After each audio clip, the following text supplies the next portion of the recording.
You came in. Thank you, person Customs. and giving Yes, them I needed to. Well, we're friends. That's how That's how we roll. Chubbs knows that. So I had to hand deliver, and had to say, hey, little gift to you for your birthday. So I'm an old head from NorCal. Grew up with glass. I've always been all about glass. But to your point, too much weight, it can break. All the rest of it, and it doesn't have technology. And so that's what we are. We're actually a technology company. It allows you. It's a passive modified atmosphere. So what that means is it uses kind of the energy that the flower has, as well as, as far as like the moisture and the off-gassing. Sealed in the bag once you've dried it, trimmed it, and just put it in the bag, seal it up for as little as a week or as long as you want. I prefer to age my bud, learned that from the Italians. So I do typically a cure for 2 weeks and then an age for 2 months to 6 months. And in my opinion, because we're both terp lovers, the terps only get better with time. But this does that, and you don't have to burp it. So, and it's interesting. So a lot of people compare us to humidity packs. To explain for those, especially our friends up north. So humidity packs and our technology is like comparing apples to pineapples. They sound very similar, right? Two very different things. So when you talk about a humidity pack, it does one thing really well. It manages moisture. And if you can't dry your bud properly or you can't keep it stored properly, then maybe you have to add moisture back to it. If you're a good grower, you and I know, you should never have to reinstitute water to the equation, right? That being said, that's what they do. For us, again, it's passive. If you really are a great grower, you know what you're doing, you know how to dry, you know how to trim, you know how to cure, put it in the bag the same time you put it in a jar and just set it and forget. Oh! Happy birthday to you. Yo, there you go. You hold on to it. Dear Sebastian. Happy birthday Birthday to you. Happy birthday! Thank you so much.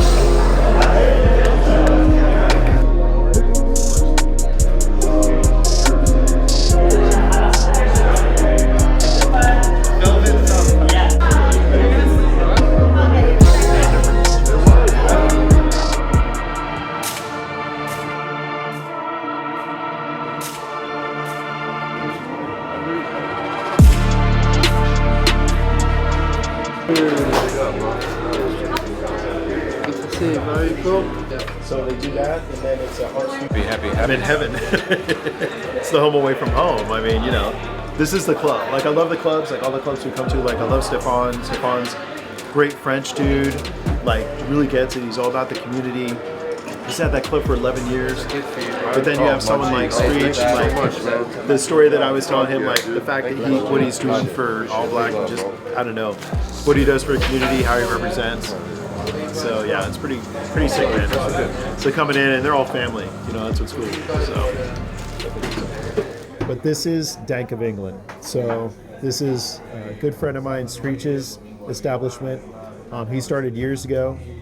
He is working with a friend of ours, Black the Ripper. He was kind of his right-hand man of sorts. Unfortunately, Black went on holiday, passed away in his sleep, just natural for some reason, young guy. But Screech wanted to carry on his legacy and really take this brand to the next level, and he's done a just phenomenal job of it. I mean, he really has taken this brand from the shores of England, and here's the man right here. I have a lot of love and respect for him because... Sorry to interrupt the podcast. Shout to GroveBags, always holding us down, the best quality bags to cure your weed and evolve it to the beast pack, And shout to my guy GoodPizzza Podcast. I'm locked in over this side from Barcelona and London, doing big things. I'm coming over there to jump on the podcast real soon. You already know, though. You already know. Oh yeah, big love, bro. Big love. And that's the man, and he's just done so much for honoring Black, but also just for the community, And this is a club, like we've talked about. Some clubs kind of have a little bit of like certain groups or cliques that are loyal to it. This is one where for me it's kind of coming home. I'm 3/4 English, so it's a bunch of Englishmen that often come in here. You get diversity too. We've had some great VIP parties here and people from around the world. But it's just a really dope place. It's one of the largest, to be honest, out here, which is comfortable and spacious, man. It's really the VIP room upstairs for folks like us to just kind of be quiet, get some business done. Cool. So everyone here is community, everyone's friends, and Screech is just a phenomenal leader for that. That's beautiful, man. That's good pizza. Yeah. Yeah. That is good. I dig it. Hell yeah. Shout out to Screech, man. Dank of England. Let's go. Bro, we got some Let me tell you what, we got some Lady Diana. This shit is gas, bro.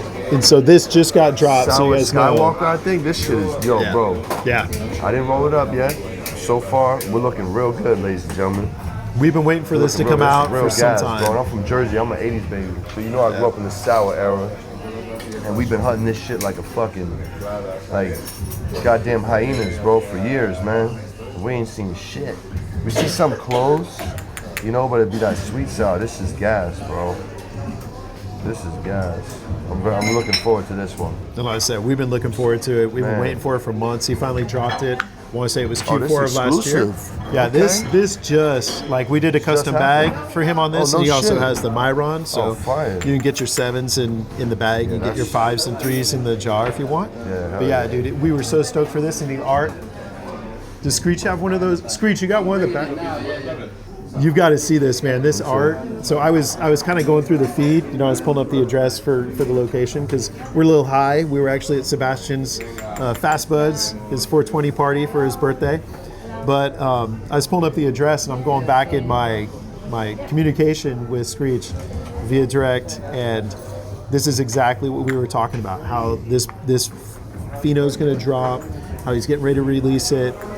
Wanted to do a limited edition bag for him. His designers, so the guys I was talking to in the back room that you met, brilliant guys, going back and forth, and he sends me this last email. He's like, dude, this is what I'm thinking. What do you think? And Princess Diana is still in the top of everyone's minds because she was one that's definitely rogue to tradition when it comes to the hierarchy in England. No doubt. So it was a big deal with what Diana just said, fuck it, I'm out, when drama started hitting. So there's a lot of respect to her. So for him to kind of pay an homage to a legend from whence he's from, the Empire, and then to put it on a bag is just, he'll find one and I dig it. Grab it up for us. Dope. Super dope. You're all good on rolling that up, man. You got that stuff is looking fluffy too. It's nice. Yeah, I like how it broke up. Yeah, he's definitely going right. You rolling? See this shit. Yep. What we have here is our collab with GroveBags. Shout out to Lance and the GroveBags team. Super high quality, rare Lady Diana collab. But yeah, man, check that out, G. I get about 14 in that one, bro. Squeeze about 10, 14 in that. Yeah, hell yeah, easy. Yeah. Especially with this nug size, you could definitely do it, man. Hell yeah. This is fire, bro. Yeah, it's what lit, huh? So just that's tight, major launch, man. Everyone was anticipating it. It's Biscotti. He's got some other cultivars that are design. great. Look at the back, bro. Look at the details. Look at the fucking details. See that? See the fucking staples in the wood? Somebody thought about this before they did it. It's a well thought out execution. Teamwork makes the dream work, man. I know it's cheesy, but it's true. Bro, that's like the grease in the bottom of my pizza box. Yeah, it's the same. Yeah, it really is. Details, the little things, man. Yeah, that's tight, bro. Again, we love them. Been friends with them for years, but we've definitely been partners for longer. So it's good. That's dope, bro. That's dope. Yeah, I love it here, man. I feel like I mean, we got the Goodfellas treatment, man. We came right behind the bar. We're hanging out, man. We're hanging out with the locals, man, with the owners, with the big dog. And all good guys. You're meeting these. That's the thing is with the coffee shops, and again, I love the tradition of Holland. That's one of my favorite cities is Amsterdam and the Union, but how often do you meet the coffee shop owners? You just don't. There's just someone on the front line, kind of like the dispensaries back in the States. There's someone on the front line. So here with the social clubs, it's all the way to the core of the person who's the passionate or the passion behind the brand or behind the business. They're right there on the front line serving their customers and interacting with them. That's what makes it a successful business, right? So. I love that, man. Touching the people. Yeah. I can relate, bro. I'm the same way. I'm on the front lines. Every event, bro, my employees, I tell my employees, yo, listen, just kick me off the table if I start, because I'm going to be on the table. Yeah. You enjoy it. You love it. Yeah, I love That's it, what you bro. live for. That's it, man. I love it, yeah. That's just the pride in the brand and the pride in the persona, Yeah, definitely, man. Yeah, he's running a great operation here, man. Yeah. I love it.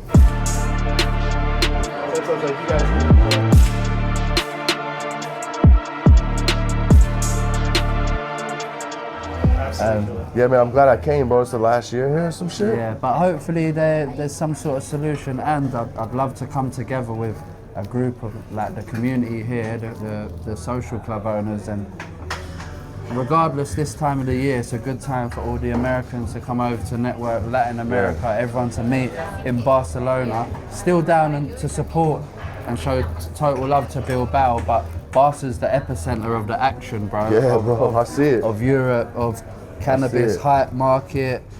The front of what's in LA market is here as well. The local cultivators got it on smash. The hash, we're close to, I don't know how much I can say, we're close to Morocco, so the hash is good here, we're close. So I'd love to come together with the community of club owners and create another concept that lands around this time of the year here in Barcelona, and still support and attend the Bilbao concept. But yeah, a bit sad, but 5 years of Spannabis is for us total love every single year. Total love. It's just an amazing time for the community. Yeah, biggest thing. This and Mary Jane in Germany, the biggest things in Europe. Shout out to my guys at Product Turf in England as well. But this is it's like Champions League. Hell yeah, cannabis. Bro. No, I can tell. Yeah. I can tell from my lens, watching it from the other side of the world. Like, this is where I need to be for some years now in life. And I bet you got hundreds of friends that always bro, here. Hell yeah, bro. I seen tons of homies that, you know what I'm saying? From my building. Yeah. You know what I'm saying? Where I shoot the podcast even, you know what I'm saying? So yeah, man, it's dope. But I knew I had to come, man. I'm glad the universe aligned the stars for me to actually do it, you know what I'm saying?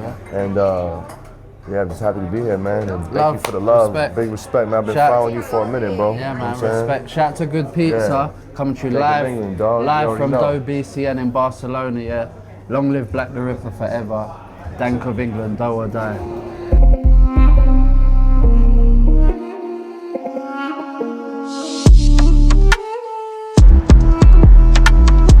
Hey, what's going on, guys? It's GroveBags, Good Pizza, Barcelona. We're out here at Cookies BCN.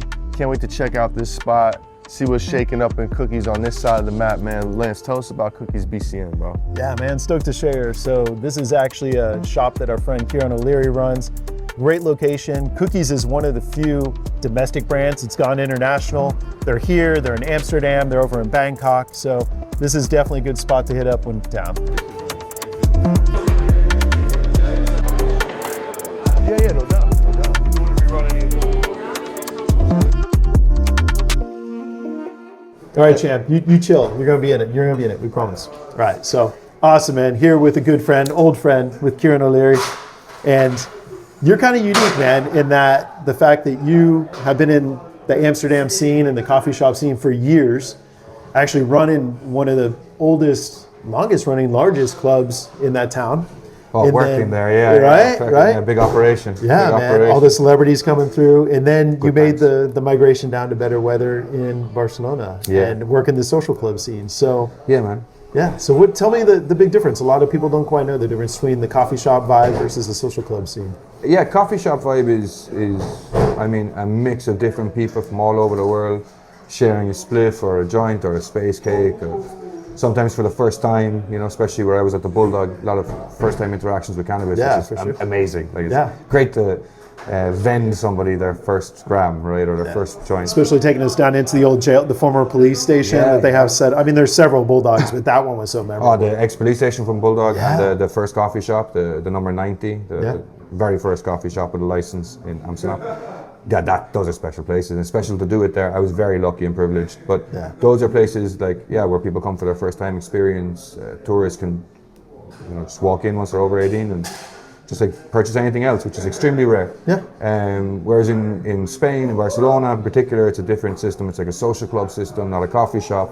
It's membership only, so you have to be a member to enter a club, have a referral or a reference from somebody essentially, and it leads to a different environment. It's really cool because they know you know them. Your information is there, you're going to treat the place with a bit more respect. You're going to see the same faces. It's like you're local. Yeah. You might join 3 to 5 clubs if you live here. You know, go to one or the other. Maybe you go to an event at one. You don't go there for another 6 months. You're in the neighborhood. You pop in again. Also cool. Yeah. But your local is your local, and you treat it that way. And I love that with cannabis. I think that's just the best way to consume cannabis. Hey, buddy, good to see you. Will I see you for the football match? They're showing it on Tuesday. You know, I love that. So we host events for the members. We do bits and pieces for them. We show the football. We have pool matches, foosball tournaments, Mario Kart. And you Can't do that in Amsterdam, unfortunately. It's just too busy. The buildings are naturally small, old buildings on the canals and whatever. Some are a bit more modern, but in general, it's hard to get a big group into a coffee shop to be able to do this and coordinate it. So it's nice, especially in a place like this in Cookies. It's cool to be able to coordinate some events as well. Yeah, and we're stoked to be here. Thanks for having us, man. I mean, Cookies being a brand that's out of my home state of California, and seeing how successful Bernard's been, which is popping up, to your point, in Amsterdam and Bangkok, here in Barcelona for a few years now. One of those true international plant-touching brands, which is not that common. So no, it's not, and we were privileged to be part of a team who brought the first Cookies social club to Spain, the first consumption lounge of any time at the time for cookies, and it was something that was very special to bring to Europe, especially at the time. It's a really big, beautiful spot, so the team and I did a great job, and they continue to do a great job on the day-to-day of the place, and all respect to them. 100%, man. And to your point, you can really feel the community, and it's nothing against the coffee shops. I'm with you. I love that old school, but traditionally they're small, like the gray area I'll kind of pick on for a minute, old school American, right? And good flavors, all the rest of it, but there's maybe spots for less than a dozen people to sit. So it really encourages that get in, get out, where to your point, having footy on the TV or foosball, like you guys really create like this almost kind of clubhouse type community, and the people coming in, everyone knows you, everyone knows everyone else. It's social clubs are really cool for that. Some people are so creative with the events. Some of the clubs, like HQ, just had an 11-year anniversary party. It was like something out of a James Bond movie. Like there's some people really cater to their members. I love that. I think you really are a member. It's your house. Everyone has the same rights and rules, and nobody's special. It's lovely. It's really awesome. Cool. I love it. Well, thanks for having us. We always appreciate catching up with you, buddy. Definitely. Over many years, we've had many smokes, really great sessions, many cities, many countries, many trade shows, bro. So true. Always great to see you, my man. Thanks, man. Appreciate it. Thank you, dude. Much love.